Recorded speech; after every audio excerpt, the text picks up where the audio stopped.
All right, you might have caught wind of this, but the 2025 NFL Draft saw, well, a significant number of Colorado Buffaloes hearing their names called. Hmm. It wasn't just a sprinkle, it was more like a downpour, really. Yeah, definitely more than we've seen in a while from Boulder. A long while. Exactly. This isn't something we've seen from them in quite some time. So let's really, dig into what happened here. Absolutely. Your volume of players drafted and then also signed as free agents from Colorado this year it's pretty notable. It is. It makes you look beyond just the individual stories, Right. right? You got to consider the broader implications for the program itself. Totally. So welcome to this deep dive, everyone. We're basically dissecting the 2025 NFL draft results, specifically for the University of Colorado Buffaloes. Yep. We've got our analysis ready, and our goal for you, the learner listening in, is to give you a clear, thorough understanding of this really pivotal moment for CU football. Right, without getting totally bogged down in every single stat or detail. Exactly. We're going to highlight the key draftees, explore what makes their skills attractive to NFL teams, and then sort of connect those individual successes back to the bigger picture, for the university and Coach Prime's vision. It kind of begs the question, doesn't it? Does this draft signal a real fundamental shift for the Colorado program? Mm-hmm. Like, are these results a one-time thing? Or is this maybe the start of a sustainable trend? Where these guys landed, their draft positions, it offers some pretty interesting insights, I think. Okay, let's jump right into the headliner then. Travis Hunter, second overall, Jacksonville Jaguars. I mean, that's about as high as you can possibly go. It really speaks volumes, doesn't it, about the regard NFL teams have for his talent, just pure talent. Yeah. And what's particularly rare, I mean, really exciting about Hunter, is his genuine two-way proficiency. It's not just, oh, he can play both corner and receiver. Right. He's shown he could potentially excel at an elite level at both. And in today's NFL, coordinators love that flexibility. Oh, for sure. Positional flexibility is huge now. So a player with his skill set offers this unique strategic advantage. Just think about the defensive matchups he can create or flip it, Yeah. exploit on offense. It's just a fascinating prospect for Jacksonville. It's way beyond just versatility, right? It's like being a legitimate game-breaking threat on both sides of the ball. And for Colorado, his high selection, that has to be a major boost, credibility-wise. Precisely.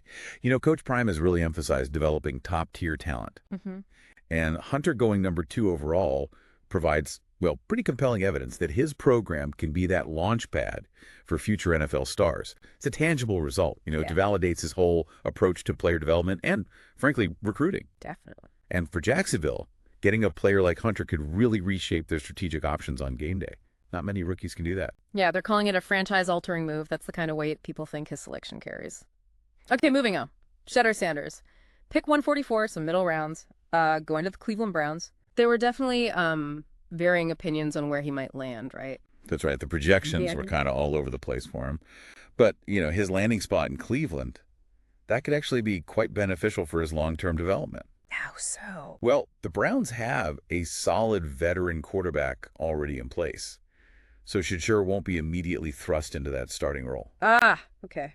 Less pressure. Exactly.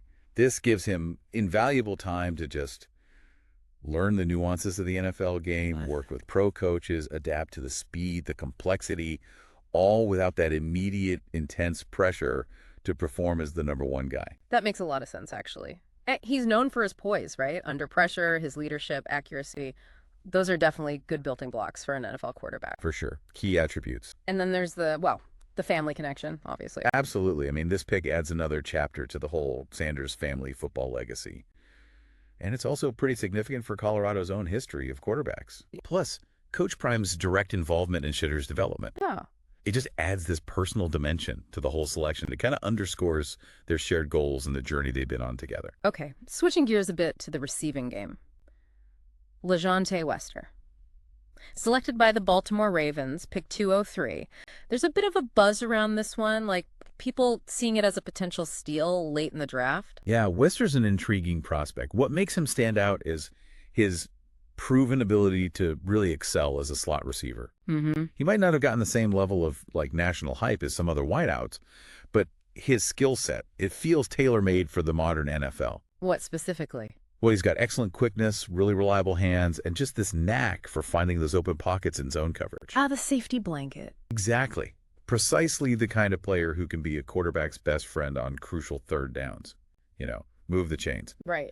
And given the Ravens' offense, Lamar Jackson extending plays, Wester's agility in those tight spaces could make him a really effective target for them.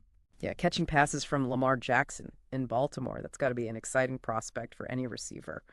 Okay, next up, Jimmy Horn Jr. He's heading to the Carolina Panthers at pick 208. Speed. Seems to be the defining trait here, yeah. That's the key word, speed. The comparisons you hear to Laviska Shenault Jr. in terms of just raw speed coming out of Boulder, it highlights his potential to be a real game changer. So what's his likely role, you think, early on? Horn Jr.'s initial impact is probably going to be felt in the return game.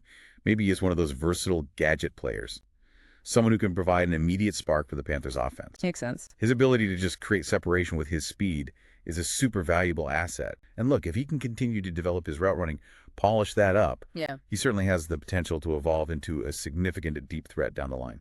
It's interesting, though, how the drafted players really represent different positions. It shows talent kind of across the roster at Colorado, not just concentrated in one spot. That's a really crucial point, actually. The fact that we're seeing guys drafted at key offensive and defensive positions, it speaks to a more holistic development happening within the program. Yeah. It's not just one area of the team churning out NFL caliber talent anymore. Absolutely. And look, the story doesn't just end with the draft picks, right? We also saw a whole bunch of Colorado players sign as undrafted free agents. Right, UDFA deals. Which, can often be a fantastic opportunity for players to really make their mark. Let's start with Shedeur Sanders. He's joining the Tampa Bay Buccaneers. Yeah, Shiloh. He brings that reputation, right? Yeah. Physical, hard-hitting, safety, strong leadership qualities. Now, going undrafted obviously means he'll have to really earn his spot, no guarantees. But his willingness to contribute on special teams immediately, that gives him a clear pathway to potentially making the roster. That's often the route for UDFAs, isn't it? Special teams warrior first. Absolutely. And his playing style, people describe it as tough, fearless. It kind of echoes his father's approach to the game, Yeah. That grit can often lead to surprising success for guys who are maybe overlooked, but willing to put in the work. He definitely has potential as a special teams ace, maybe develops into a rotational safety down the road. Okay, staying on the defensive side, Cameron Silman-Craig is heading to Jacksonville. So he's reuniting with Travis Hunter. Yeah, that's cool. There's got to be some built-in chemistry there from their time at Colorado. For sure. Silman-Craig, he's known for being an intelligent, aggressive safety. Really good instincts, particularly his ability to read quarterbacks. So maybe a role in passing situations. Yeah, exactly. His potential to contribute quickly in those nickel and dime packages where you need extra defensive backs on the field. It's just he's pretty pro-ready, at least in terms of his understanding of the game. And Jacksonville clearly liked what they saw from the Bucs defense because they also signed B.J. Green II.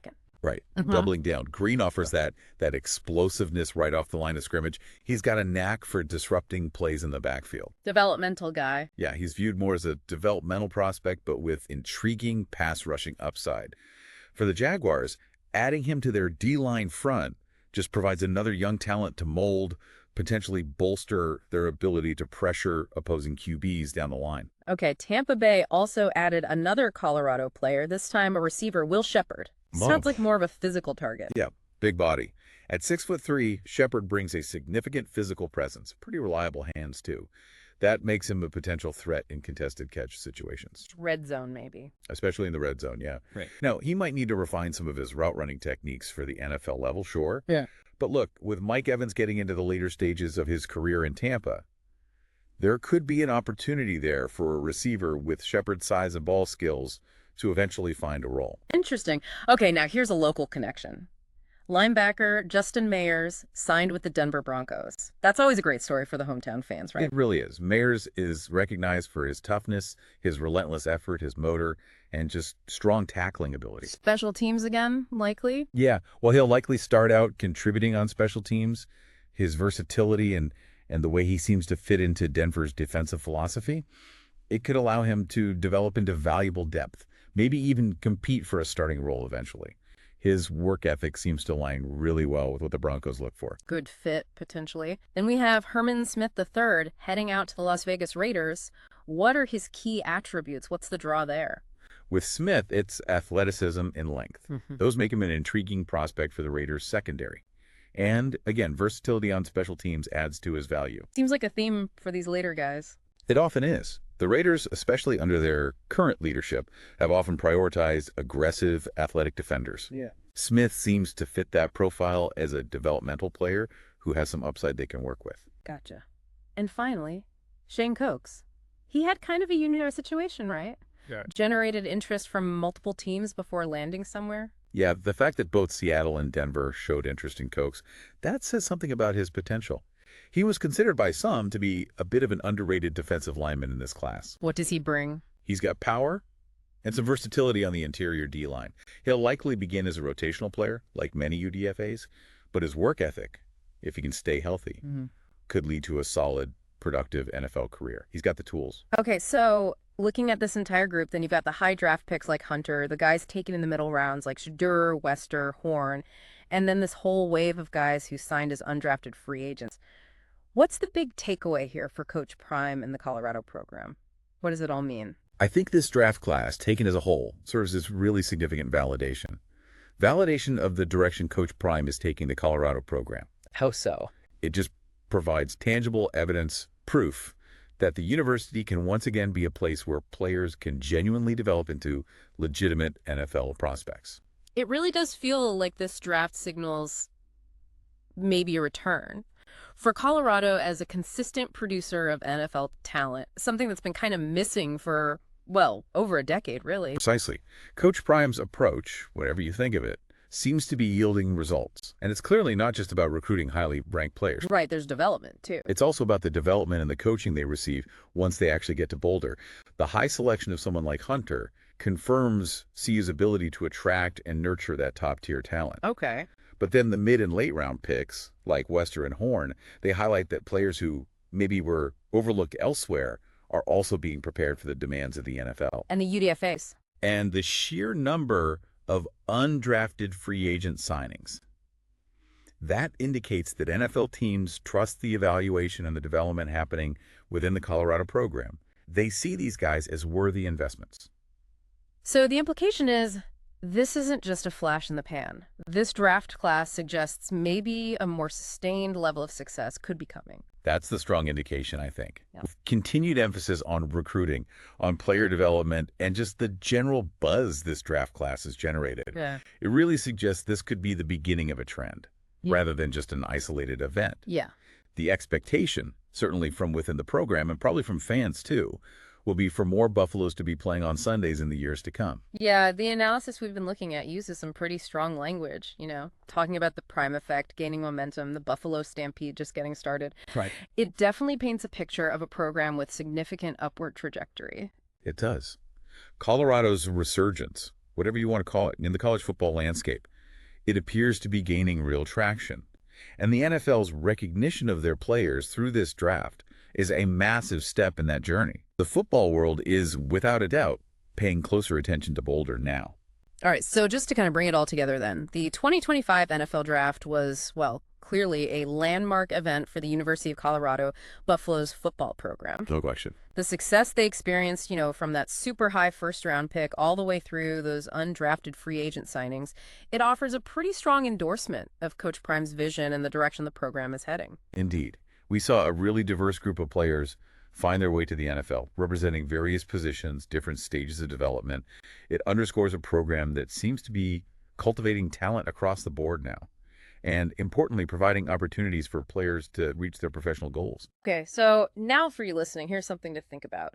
What will the lasting impact of this significant NFL draft success actually be on the University of Colorado's ability to attract top recruits going forward, and maybe on the broader landscape of college football itself? What kind of long-term legacy is Coach Prime truly establishing there in Boulder? It's definitely something worth watching unfold in the coming season.